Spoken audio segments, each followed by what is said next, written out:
Hello everyone, welcome to the Stoicism and Spirituality channel. In today's video, we're going to talk about a deeply powerful concept from Stoic philosophy, the brief nature of life and how we can make better use of our time.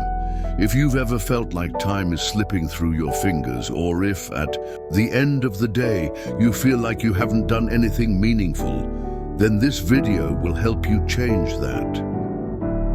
We all know that time is finite, but often we act as if it's infinite. Life passes by faster than we realize, and Stoic philosophy teaches us to use this time wisely. After all, life is short, and as Seneca said, life is not short. We make it short by wasting time on things that don't matter. Seneca's words make us think, are we truly making the most of our time? Or are we spending more time on distractions and things that don't bring us happiness or purpose? And if life is brief, how can we make the best use of it? Let's think of something simple. How many times have you spent an hour or more scrolling through social media? At first, it might even be fun, but then you realize that time was wasted and nothing truly meaningful was done. And the worst part, you don't even remember why you started doing it. Now let's consider a deeper example. Imagine you have a big dream, writing a book, starting a personal project, or learning something new. What happens? Often we put these dreams aside, telling ourselves, oh, I'll start one day.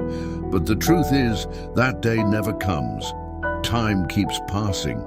And when we realize it, the opportunity is gone.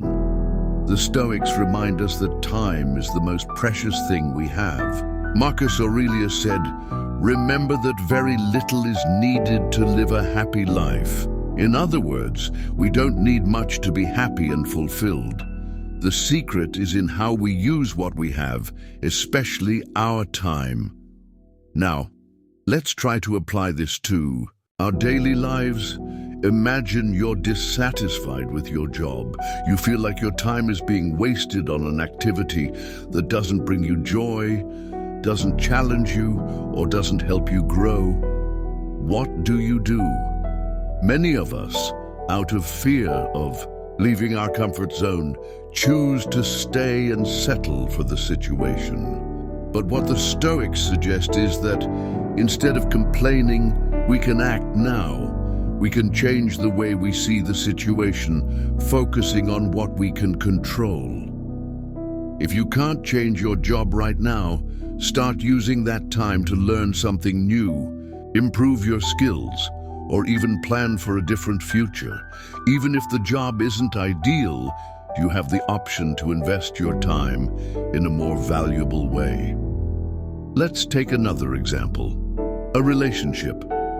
How many times do we find ourselves wasting time in relationships that don't add anything or are worn out?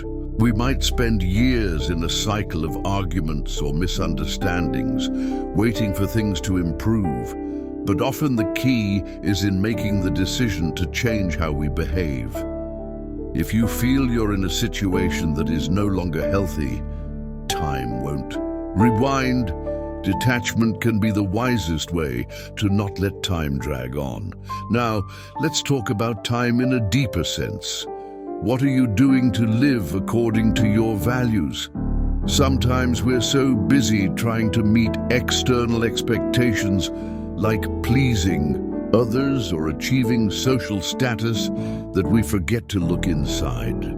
Seneca said, "Life is like a play. It doesn't matter how long it lasts, but how well it is performed." And that's it.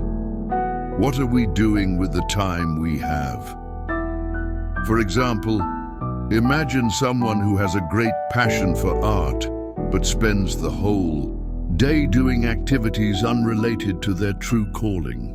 This person, deep down, knows that their happiness lies in painting, creating, and expressing themselves, but keeps putting it off for tomorrow. What the Stoics suggest is, start now. Don't Wait for tomorrow to start what you can begin today. Another important point from the Stoics is to focus on what's under our control. Many times, we get stuck on what we can't change. If you've ever spent hours worrying about something outside of your control, you know how frustrating that can be. Epictetus said, "It's not the things themselves that disturb us, but our opinions about them." So, if we can't control what happens around us, we can control how we react to those situations. This also applies to time. Let's think about how we react to setbacks. Imagine you lost an important opportunity. Your first reaction might be frustration or regret, but instead you can choose to make use of the remaining time and learn from the mistake. Time keeps moving, so the only choice we have is how to use it from now on. Another way to use time more wisely is to invest in the present. Many of us live in the past or the future. We're constantly thinking about how things could have been different or worrying about what's to come. But the present is the only moment we truly have.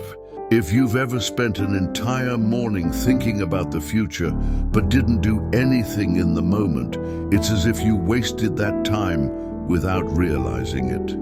So, how can we apply this to our daily lives?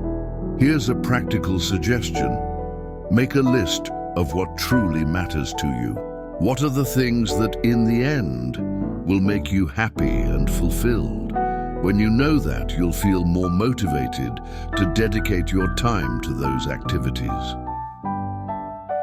Finally, remember a phrase that always inspires me. It's not about how much time you have, but about what you do with the time you have. If we want to live fully, we need to start now, without waiting for the perfect opportunity. Time is passing, and the best time to act is now.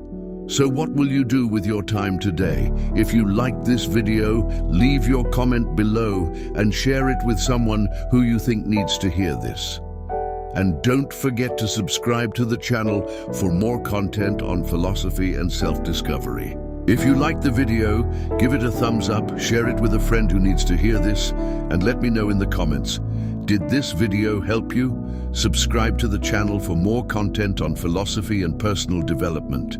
Don't forget to watch these other 2 videos and further enhance your knowledge.